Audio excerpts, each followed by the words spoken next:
India की market इतनी बड़ी है, पॉपुलेशन इतनी ज़्यादा है, लोग इतने ज़्यादा हैं यार कि वो इसके बगैर सर्वाइव नहीं कर सकते। नमस्कार मोदी जी, जापान में आपका हार्दिक स्वागत है और हम दिल से आशा करते हैं कि भारत और जापान के बीच और भी गहरी मित्रता और सहयोग स्थापित हो। फिर उसके बाद हम साथ में राजस्थानी भाषा में युद्धमिरो पधारो हमारे देश। मोदी बेसिकली अपने आप को वो जिसे कहते हैं ना मार्केटिंग स्ट्रैटेजी, देखें everyone is in marketing, either it is a prime minister of a country or if he is an individual anywhere in the world, कि इंडिया जो है वो कह रहा है कि ये is a springboard for the Japanese business to the global south। मतलब इंडिया पिच कर रहा है अपने आप को कि मैं ग्लोबल साउथ को बहुत ज़्यादा वो कर रहा हूँ, तो तुम लोग जो है वो मैं ग्लोबल साउथ का किंग हूँ। That's what India is saying. I am the king of global south. I am the king of the global south, and all what you need to do is, and all what you must do is कि आप हमारे साथ मिलके आए और आपको हम space देते हैं, आप दुनिया में जाके राज करें। ठीक है, आप सारे के सारे ग्लोबल साउथ में जाके अपनी वो करेंगे, हम ग्लोबल साउथ को रिप्रेजेंट करते हैं। मैंने आपको बताया था कि जब नरेंद्र मोदी ने 2023 में G20 कराया, तो उस वक्त जब अफ्रीका को मेंबर बनाया गया था, although that was with the consent of the Americans, but that was a big moment in the Global South initiatives which India took, that the entire Africa, 53 nations, almost 54, they were giving a presentation in the G20, उनको G20 में presentation दी गई। तो that is something significant. ठीक है, वो ये कह रहे हैं कि जनाब हम technology, manufacturing, innovation, green energy, फलानी डेवलपमेंट, स्किल डेवलपमेंट इसमें बहुत आगे हैं। और जापान जो है वो क्योंकि टेक्नोलॉजी का पावर हाउस है, ठीक है जी, इंडिया वो कहते हैं जी टैलेंट का पावर हाउस है। तो हमारे पास टैलेंट है, हमारा टैलेंट ले लो। तो इंडिया अभी जैसे फॉर एग्जाम्पल मोदी साहब वहाँ गए हैं जापान, तो सबसे पहले वो जो उनको जो कल्चरल और रिलीजियस जो आई थिंक उनके जो गीत होते हैं वो सुनाए गए हैं। आई कॉन्ट अंडरस्टैंड, वो जो लैंग्वेज मुझे उसकी समझ नहीं आई है, या वो अल्फाज की भी मुझे समझ नहीं आए। I try to understand the words वो जो बोल रहे थे। अब मोदी साहब अब वो कह रहे हैं जी कि come make in India and make for the world. ये वो बात कर रहा है कि जनाब Asian century, India will make the Asian century, India Asian century जो है वो बनाएगा। एंड इंडिया के पास देखिए रिसोर्सेज तो हैं, पैसा भी है, लेकिन ये अच्छा इंडिया ये पैगाम जाके जापान और अमेरिका को देता है, ये पैगाम साउथ एशिया के ममालिक को नहीं देता। पाकिस्तान, इंडिया हमारे साथ नहीं ये बातें करते। सारे ना ले तानों असा फाड़ लेना, तानों असा बम मारने में, तानों एंज कर दिया। आगे से फिर पाकिस्तान भी जो है वो करता है, फिर जारी बात है हमने तो फिर पीछे थोड़ा ही हटना होता है, दफा के लिए, कौम के लिए, मिल्लत के लिए, तो सारा कुछ कर वो जिसे कहते हैं ना दुनिया कट मर जाती है। ठीक है, तो मोदी साहब जो जापान में या टोक्यो में या वेलिंगटन में या कैनबरा में या पेरिस और बर्लिन और वाशिंगटन या इन जगहों पे जाके बातें करते हैं, वो साउथ एशियन कैपिटल्स में भी करें। साउथ एशिया में आते ही सारे कहते हैं कि मैं इतना बादशाह हूँ, तमाम साउथ एशिया जो है वो मेरे आगे झुक जाए। तो ये चीज़ सारी बात है, that is important and significant चीज़ है, इसको वन मस्ट नॉट इसको करना चाहिए। और मोदी साहब आप देखें ना, वो कह रहे हैं जापान में, उन्होंने कहा कि जनाब world is not watching India, it is counting on, मतलब कि दुनिया का हमारे बगैर कोई गुजारा नहीं है। एक लफ्ज होता है आई एम काउंटिंग ऑन यू, ठीक है, मतलब मैं तेनों वेख रहे हैं, तू मेरे ना की करेगा, ठीक है जी, तो I am counting on you. So ये वो कह रहे हैं कि दुनिया में वॉच नहीं कर रही, काउंट कर रही है। और इंडिया क्योंकि फास्टेस्ट ग्रोइंग इकोनॉमी है, third biggest economy, on the track to be the third biggest economy, मेरे ख्याल है फोर्थ तो वो अपने आप को डिक्लेयर कर चुके हैं। आई थिंक ऑफिशियल स्टैटिस्टिक्स में 4 नहीं है, लेकिन वो अपने आप को 4th डिक्लेयर कर चुके हुए हैं, कुछ थोड़ा ही गैप है। तो ये चीज़ जो है वो दैट इज़ देयर।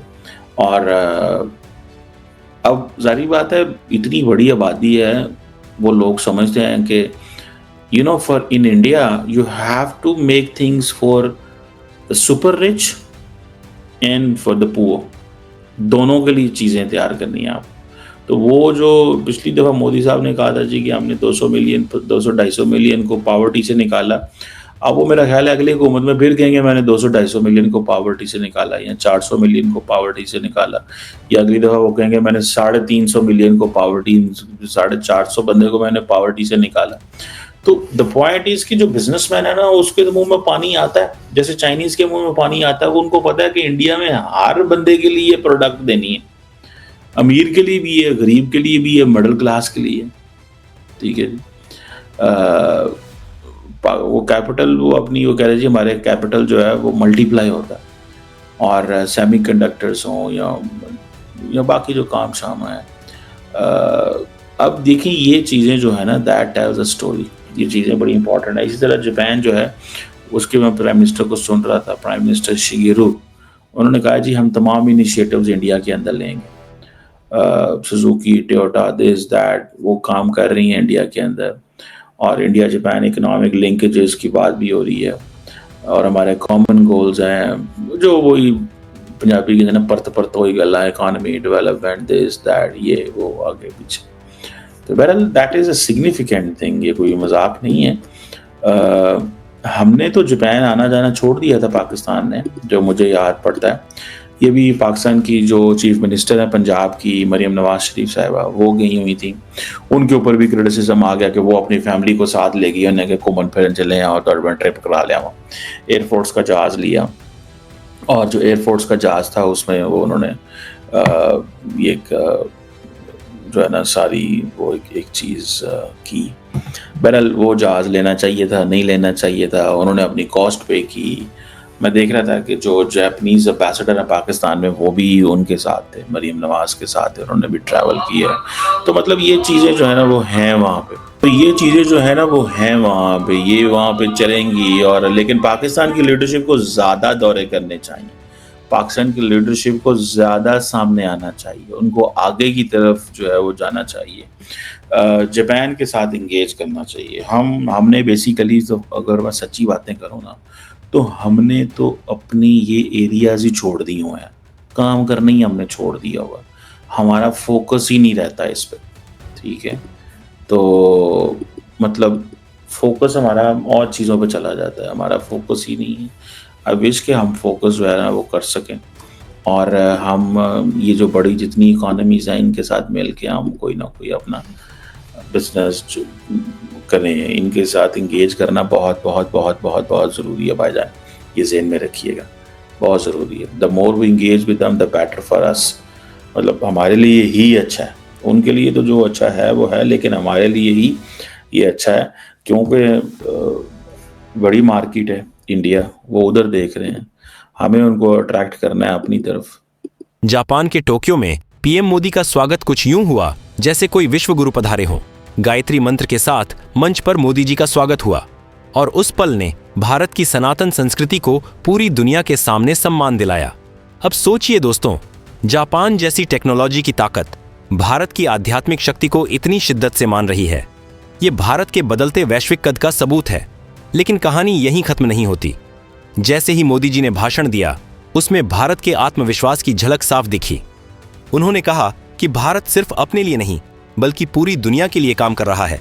चाहे क्लाइमेट चेंज हो, टेक्नोलॉजी हो या वैश्विक शांति, भारत हर जगह समाधान का हिस्सा है। यही बात अमेरिका और पाकिस्तान दोनों को चुभ गई। दोस्तों, आपको याद होगा ट्रंप बार बार मोदी जी को फोन कर रहे थे और मोदी जी ने एक बार भी रिसीव नहीं किया। ये वही ट्रंप है जिन्होंने हाल ही में भारत को टैरिफ बढ़ाने की धमकी दी। अमेरिका चाहता है कि भारत दबाव में आए, लेकिन मोदी जी ने साफ कर दिया कि भारत अपने निर्णय खुद लेगा, चाहे अमेरिका हो या कोई और। अब बात करें पाकिस्तान की। पाकिस्तान के पत्रकार कमर चीमा, जिनका काम सिर्फ भारत को लेकर बकवास करना है, उन्हें तो जैसे इस भाषण से मिर्ची ही लग गई। उन्होंने टीवी पर बैठकर कहा कि भारत इतना अभिमानी हो गया है कि अमेरिका को भी भाव नहीं दे रहा। लेकिन असलियत यह है कि कमर चीमा जैसे लोग ये हजम ही नहीं कर पा रहे कि भारत अब दुनिया की तीसरी सबसे बड़ी अर्थव्यवस्था बन चुका है और पाकिस्तान कर्ज में डूबा हुआ है। सोचिए दोस्तों, जब जापान में गायत्री मंत्र की गूंज होती है और मोदी जी मंच से दुनिया को भारत का विजन समझाते हैं तो पाकिस्तान को क्यों जलन होगी? वजह साफ है, क्योंकि पाकिस्तान को अब एहसास हो गया है कि वैश्विक मंच पर उनकी कोई हैसियत नहीं बची और भारत की बात अमेरिका से लेकर यूरोप तक हर कोई सुन रहा है। ट्रंप टैरिफ की धमकी दे रहे हैं, अमेरिका अपनी पॉलिसी बदलने पर मजबूर है और पाकिस्तान के पत्रकार टीवी पर बैठकर भारत की सफलता पचाने की कोशिश कर रहे हैं। लेकिन असल सच्चाई ये है कि अब दुनिया मान रही है कि भारत अपनी संस्कृति और अपनी ताकत दोनों के दम पर विश्व गुरु बनने की राह पर है।